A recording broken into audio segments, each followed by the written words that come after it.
खाल्ले तुम्ही त्या टायरात हे असं इकडं उभा राहा, इकडं तोंड करून. हा रमेश बारसकरचं करायचं काय? मुर्दाबाद मुर्दाबाद रमेश बारसकर मुर्दाबाद. मुर्दाबाद मुर्दाबाद रमेश बारसकर मुर्दाबाद.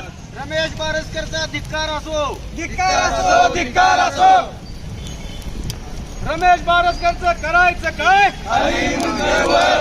रमेश बारसकरचं करायचं काय? मुर्दाबाद मुर्दाबाद रमेश बारसकर मुर्दाबाद. मुर्दाबाद मुर्दाबाद रमेश बारसकर मुर्दाबाद. रमेश बारसकरचं करायचं काय? मुर्दाबाद मुर्दाबाद रमेश बारसकर मुर्दाबाद. मुर्दाबाद मुर्दाबाद रमेश बारसकर मुर्दाबाद. काकासाहेब साठी तुम आगे बढ़ो, हम तुम्हारे साथ हैं. काकासाहेब साठी तुम आगे बढ़ो. हम तुम्हारे साथ हैं. मुर्दाबाद मुर्दाबाद रमेश बारसकर मुर्दाबाद. मला काय सांगायचं? आपल्या सर्वांचे नेते, आपल्या सर्वांचं श्रद्धास्थान राष्ट्रवादी काँग्रेस पार्टीचे जिल्हाध्यक्ष आदरणीय बळीरामजी काका साठे साहेब यांच्यावर एका व्यक्तीनं, ज्याचं नाव रमेश बारसकर आहे, त्यानं खालच्या पातळीवर जाऊन टीका केली. मला त्यांना एवढंच सांगायचं आहे की तुम्हाला काकासाहेबांच्या इतिहासाबद्दल काय माहीत आहे?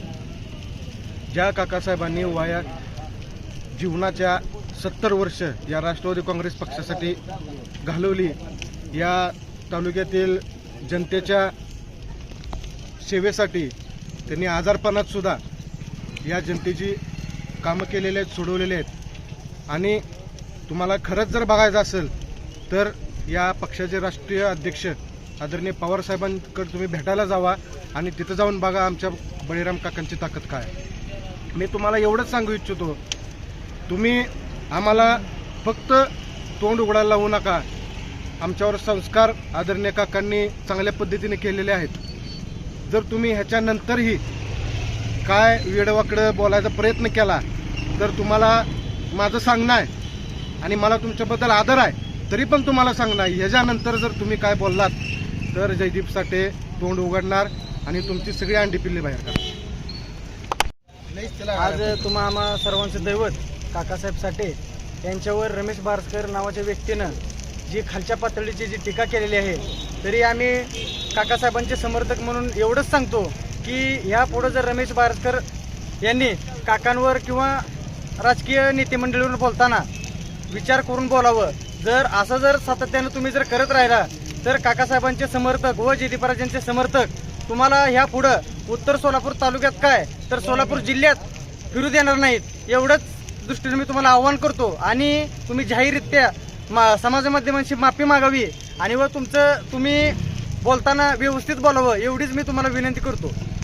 संबंध उत्तर सोलापूर तालुक्यातील गोरगरिबाचे कैवारी म्हणून ज्यांच्याकडे पाहिलं जाते, तसे सर्वांचे लाडके नेते, उत्तर तालुक्याचे भाग्य विधाते आदरणीय बळीराम काका साठे यांच्यावर ज्या प्रकारे रमेश बारसकर हा नामोहरम झालेला व्यक्ती, त्यानं जी खालच्या पातळीवर केलेली टीका आहे, उत्तर सोलापूर तालुका असेल, वडाळा ग्रामस्थ असतील, उत्तर सोलापूर तालुका राष्ट्रवादी काँग्रेस असेल व उत्तर सोलापूर तालुक्यातील सामान्य नागरिक असेल, याच्या वतीनं त्याची लायकी नसताना, त्याची पात्रता नसताना त्यानं काकासाहेबावर ज्या प्रकारे टीका केली आहे, रमेश बारसकरांना आमच्या उत्तर तालुक्यातील सर्व जयदीपराजे समर्थकाच्या वतीनं सांगण्यात येईल की रमेश बारसकर, तुला ह्या उत्तर सोलापूर तालुक्यामध्ये काकासाहेबावर याच्यानंतर जर टीका केली तर पाय सुद्धा ठेवू देणार नाही आम्ही, एवढंही आम्ही मित्रांना सांगतो. आदरणीय जिल्ह्याचे नेते काकासाहेब साठे यांच्यावरती रमेश बारसकर या व्यक्तीनं त्याची लायकी नसताना काकासाहेबांवरती जी टीका केली ती निंदनीय आहे. आम्ही वडाळा गाव आणि सोलापूर जिल्ह्याच्या वतीनं रमेश बारसकरचा जाहीर निषेध करतो. रमेश बारसकरनी काकांनी सर्व माध्यमाच्या माध्यमातून काकासाहेबांची जाहीर माफी मागावी, अन्यथा रमेश बारसकरचा या पुढील आंदोलन करून त्याचा समाचार घेतल्याशिवाय हे वडाळा गाव आणि तालुका गप्प बसणार नाही. असं मी जाहीर करतो.